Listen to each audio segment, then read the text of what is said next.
अस्सलाम वालेकुम व्यूअर्स, ये मैं आज आपके लिए वीडियो जो लाई हूँ वो निहायत अहम है, ख़ास है। वो इसलिए कि ये मैंने एक 30 के ऊपर बटन पट्टी तैयार की है आप लोगों को सिर्फ सिखाने के लिए। मैं ये कह रही हूँ कि ये काज है जो हम एक या दो काज बनाने भी हों या बनवाने हों तो हमें मार्केट जाना पड़ता है, जिसकी वजह से हमारा टाइम भी लग जाता है। और बाज़ औक़ात ऐसा होता है कि मार्केट में जैसे हम जाएं या दुकान बंद मिलती हैं या आने में जाने में मुश्किल और हमें इमरजेंसी होती है, जिसकी वजह से हमारा ये ड्रेस हम पहन नहीं सकते।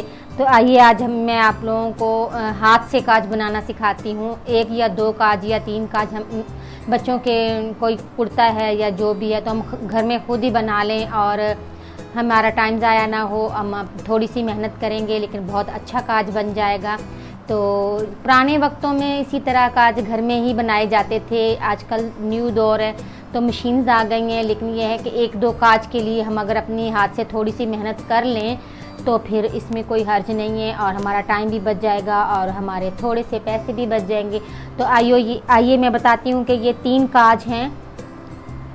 ये काज 3 मैंने बना लिए हैं और ये एक काज की मैंने जगह छोड़ी है, तो मैं आपको ये काज बनाना सिखाती हूँ।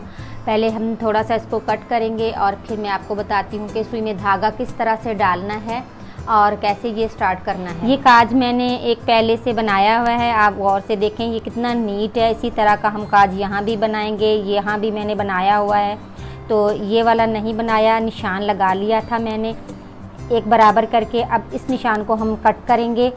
ये बटन पट्टी को यूँ मोड़ना है हमें, यूँ, और इस तरह से हमने इसको कट करना है। थोड़ा सा कट करेंगे जितना हमें काज चाहिए। ध्यान से कटिंग करना है कि ये बहुत ज़्यादा बड़ा ना हो जाए, क्योंकि फिर अगर बड़ा हो गया तो संभालना मुश्किल होगा। इसलिए पहले थोड़ा सा कट करके देख लेंगे कि हाँ ये हमारा मतलब का कट लग गया है तो ठीक है, नहीं तो थोड़ा सा इसको फिर हम ज़रा सा और बड़ा करके अपने मतलब का जब कट लग जाए तो फिर ये ठीक है। अब इसके बाद मैं आपको सुई में धागा डालना सिखाती हूँ कि सुई में किस तरह से धागा डालना है ताकि हमारा काज आसानी से बने और सफाई से मैंने एक धागा लंबा लिया है, उसके दोनों सिरे इकट्ठे इस सुई में पिरोते हुए यहाँ ले आई हूँ और इसका ये नीचे का हिस्सा है। तो अब मैंने इसको स्टार्ट करना है काज को। तो इस तरह से करना है कि यहाँ से मैंने सुई को पकड़ के नीचे से ऊपर की तरफ यूँ लेकर आऊँगी और इसकी ये जो गिरा नहीं आनी चाहिए थी, ये जो मैंने इसका नीचे का सिरा है वो फोल्ड करके धागा डाला था तो नीचे का सिरा इस तरह का आया है, तो इसके अंदर से हम यूँ गुजार लेंगे। अगर नीचे गिरा भी लग जाती है तो इस तरफ गिरा ज़ाहिर होती है, लेकिन इससे ज़रा ज़्यादा अच्छा नीट आता है। अब इसको मैं यूँ रखते हुए इसको यूँ बल देते हुए इस तरह से धागे को उठाऊँगी। काज टांके से इसको बनाएंगे।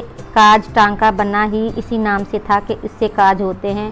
ये देखें यूँ ऐसे गिरा लगती जाएगी और इसको यूँ बल दे के हम बनाते जाएंगे। ये देखें बिल्कुल किनारे किनारे से लेना है और बिल्कुल पास पास से लेना है। ये देखें इस तरह इसका फंदा बनता जाएगा यूँ अच्छे से। फिर इसको यूँ बल देना है इसी तरह से, इसके साथ से फिर इसको निकालना है यूँ। सुई पतली होनी चाहिए और छोटी हो तो ज़्यादा बेहतर है, उससे आसानी होती है। ये इस तरह से बनाते हुए हमने ये पूरे का पूरा काज बना लेना है। ज़्यादा कोई व्यूअर्स इसमें कोई ज़्यादा मेहनत नहीं है, बस थोड़ा सा टाइम आपका 5 मिनट शायद लग जाएं और उसमें हमारा ये काज तैयार हो जाएगा और हम इतनी जो है मेहनत से और भागा दौड़ी से बच जाएंगे और जल्दी से हम घर में बना के अपना जो है वो अच्छा सा ड्रेस उसमें बटन वटन लगा कर कहीं भी अगर हमें इमरजेंसी में कहीं पहन के जाना पड़ जाए तो हम जा सकते हैं। देखें ये इस तरह से हर धागे में इसी तरह से ये बल दे के यूँ लेकर आना है। ये देखें इसका किनारा बहुत अच्छे से बन के तैयार हो रहा है और यहाँ से ये घूमते हुए मैं यहाँ आऊँगी तो मैं आपको एंड करना बताती हूँ। ये देखें ये मैंने जो काज शुरू किया था आधा तकरीबन यहाँ तक मैंने आपको बनाकर दिखाया था। यहाँ से ये मैं घूम के यहाँ आ गई हूँ। अभी ये धागा है, इसका एंड इस तरह करना है कि ये जो काज है इसके इसी जो है धागे के अंदर से हमने सुई नीचे करनी है, कपड़े से नहीं करनी। जो शुरू किया था उसके धागे से इसको नीचे लेके जाएंगे यूँ। ये देखें और ये देखें ये आपका काज बन के तैयार है, जिससे इतनी आसानी हो जाती है हमें, और हम फिर अपना मतलूबा बटन लगा सकते हैं। और ये मेरी आज की वीडियो थी। मैं उम्मीद करती हूँ कि इंशाल्लाह आप मेरे काम को पसंद करेंगे, समझेंगे, इससे फ़ायदा लेंगे। तो मिलते हैं अगली वीडियो में, और अल्लाह हाफिज़।